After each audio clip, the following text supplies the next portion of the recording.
कोल्हापूरवरून बांदा गोवा दिशेने लोखंडी प्लेट व स्टील ट्यूब वाहतूक करणारा MS09 BA 9279 क्रमांकाचा कॅन्टर उटवणे विलवडे तिठा येथे पहाटे अजब पद्धतीने अपघातग्रस्त झाला। मोठी चढण, रस्त्यावरचे खड्डे आणि गाडीत असलेला ओव्हरलोड लोखंडी माल यामुळे चालकाचे वाहनावरील नियंत्रण सुटले आणि कॅन्टरची समोरील चाके तब्बल 15 फूट हवेत उचलली। काही क्षण वाहन हवेत लटकलेल्या अवस्थेत असल्यानं परिसरात एकच खळबळ उडाली।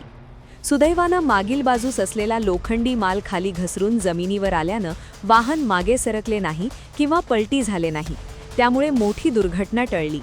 या अपघातात चालक सुखरूप बचावला असून जीवितहानी टळली आहे। घटनेनंतर काही काळ वाहतूक विस्कळीत झाली होती।